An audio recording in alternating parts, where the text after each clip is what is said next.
I just want to repeat that breaking news that we're just getting through from Doha. We just don't have many details. We have a couple more coming through. This is after blasts were heard in Doha, in the capital, of course, of Qatar. That's coming through from the Reuters news agency. Well, just another one from AFP, another short line saying this. Israel army says it's targeted Hamas leaders after blasts rock Doha. So there was initial reports from Reuters saying they saw smoke. They had eyewitnesses in Doha in Qatar seeing smoke rising above the capital and the sound of blasts and explosions. And now we are getting slightly more detail. And I just want to read you this. Israel has carried out a strike in the Qatari capital, Doha, targeting the senior leadership of Hamas. They're reported to have been holding a meeting to discuss the latest Gaza ceasefire proposal. Several explosions were heard in the Qatari district of the city. Video posted online shows large plumes of smoke rising from the area. So just want to bring you the timeline as we have it. First, those reports of blasts in Doha, the capital of Qatar. Then eyewitnesses saying they saw smoke rising above the skyline there. Now, the understanding is that Israel has carried out a strike on Doha, targeting senior leadership of Hamas. They've been there reportedly holding a meeting to discuss the latest Gaza ceasefire proposal. Several explosions heard. This is all in the Qatari district of the city of the capital. And there are videos posted online seemingly showing these large plumes of smoke rising from the area. So these developments coming through just in the last 20-30 minutes or so. Of course, our teams here are working in the newsroom behind me to verify and double check those videos that will be posted online of seemingly smoke rising and eyewitness describing those blasts there. But what we do know is that after those initial reports from agencies like the Reuters news agency and AFP news agency of these explosions, now getting seemingly a bit more detail. The claims and reports that Israel have carried out a strike on the Qatari capital, Doha, targeting the senior leadership of Hamas. They are reported to have been holding a meeting to discuss the latest Gaza ceasefire proposal. We're working on just to get you a map of the region, just to show you a bit of the geography here and a bit of the region that we're talking about and where this smoke and where these blasts will have been heard. Also getting through some of the statements. This, I'm being told, is an IDF announcement. Let me bring this to you. The IDF and ISA conducted a precise strike targeting the senior leadership of the Hamas terrorist organization. For years, these members of the Hamas leadership have led the terrorist organization's operation and are directly responsible for the brutal October the 7th massacre and have been orchestrating and managing the war against the state of Israel. Prior to the strike, measures were taken in order to mitigate harms to civilians, including the use of precise munitions and additional intelligence. The IDF and ISA will continue to operate the determination in order to defeat the Hamas terrorist organization responsible for the October the 7th massacre. So that is the statement there, posted on social media by the Israel Defense Forces, the IDF, the Israel military. So that is the first official confirmation, it seems, posted on social media about this strike targeting senior leadership of Hamas after those reports in Doha of smoke rising up onto the skyline, of eyewitnesses hearing blasts in Doha, and then from the IDF, the Israeli military, saying the IDF and the ISA have conducted a precise strike targeting the senior leadership of the Hamas terrorist organization. Well, that senior leadership reportedly there to be discussing potential ceasefire with Israel. But the IDF and the ISA conducted that, in their words, a precise strike targeting the senior leadership of the Hamas terrorist organization.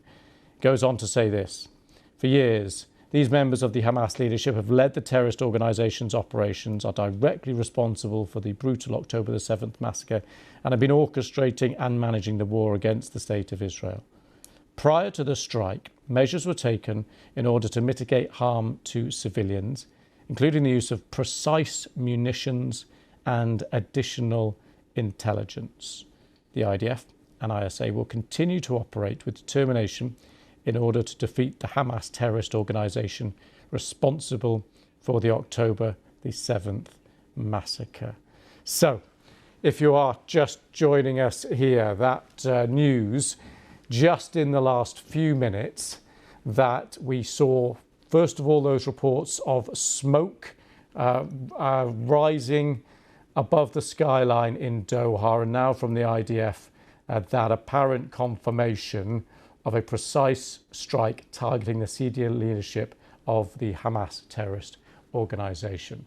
Well, we can speak now to Noga Tarnopolsky, who's a freelance journalist based in Tel Aviv. Thank you for coming on the program. Could you just talk us through what we know here? Well, this is huge news. The first questions that arise, of course, is did Israel coordinate this strike on Doha with the Qatari leadership and with the United States that has one of its largest military bases anywhere in Qatar?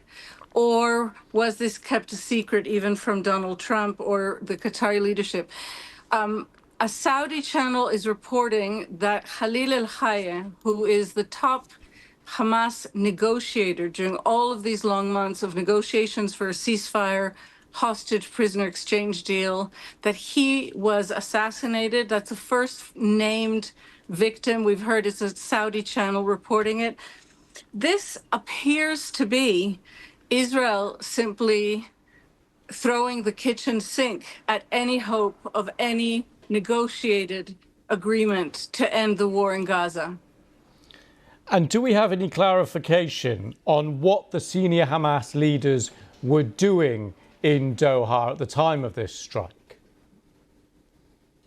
I mean, I don't know, but Doha has hosted the senior Hamas leadership, what used to be called the political leadership of Hamas, for many, many years.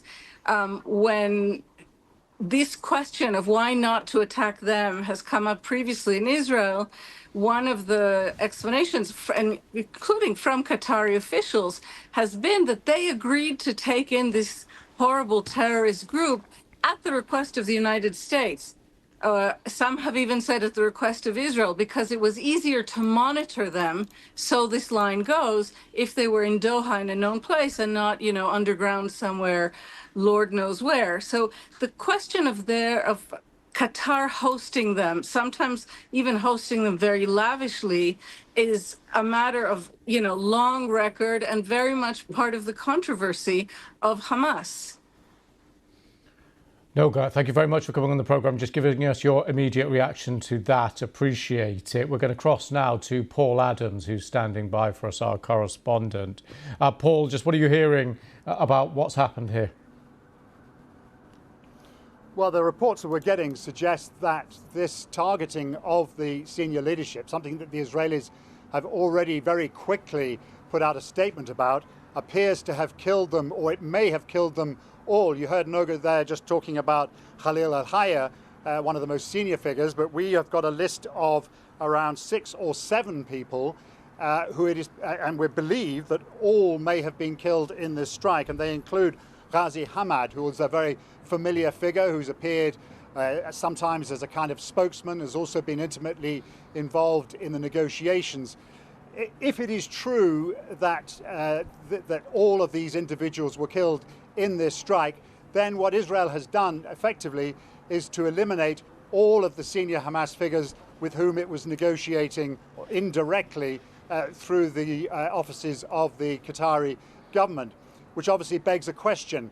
Where do negotiations go now, given that Hamas continue to hold Israeli hostages in Gaza? This would appear to be Israel closing the door on any further negotiations and determined simply to destroy Hamas wherever and whenever it can. And Paul, what does this mean for Qatar, that location, for talks? What does it mean for it as a state and its role here? Well, we believe that this is the first time the Israelis have carried out any operation of its kind in Qatar. Of course, Qatar is not unfamiliar with being caught up in the violence of the region. There was an Iranian missile strike during the brief 12-day war between Iran and Israel earlier this year, in which the Iranians targeted an American airbase in Qatar. But this is a very different kind of operation. This clearly came with no warning. It was obviously a sophisticated operation. We don't know anything about how it was launched, whether this was some kind of airstrike or a bomb planted in the building where these individuals were meeting. But it is clearly a humiliating blow for the Qataris, who, as you were just discussing in your previous interview, have played this role as a key mediating power. It will be a source of enormous anger to the Qataris. I believe there is a statement already in which they condemn this operation. And you know, it is, the shockwaves of this are going to reverberate for a good while, I would imagine. And Paul, just on the details, I suppose the sequencing here, what do we know about who spoke to who beforehand, if we have any details of that, and then just the sequencing of the order of events as things stand? When you say who spoke to who, you mean about the attack? Exactly, yes. I don't think anyone spoke to anybody. This came completely out of the blue. Now, the Israelis say they took steps to avoid civilian casualties. Whether that involved communicating with the Qataris, I very, very much doubt it. This has the hallmarks of an intelligence-led Israeli operation in which no one would have been consulted. Clearly, the Israelis were not going to alert anyone to the fact that they were just about to launch an attack on the senior leadership of Hamas. They wanted maximum success, and that would have involved maximum security. So this came completely out of the blue. Clearly, the Qataris will be launching some kind of investigation to find out whether Israeli officials in town or Israeli individuals in town, or people operating on behalf of the Israelis. You know, the Israelis have a track record of operations in the Gulf. There was a famous one in the United Arab Emirates a few years ago, in which Israeli operatives working on Canadian passports were involved in an assassination attempt. So, you know, there is a track record here. As I say, to the best of my knowledge, this is the first time that Qatar has been attacked in this way, and the Qataris will want to know exactly how the Israelis did this.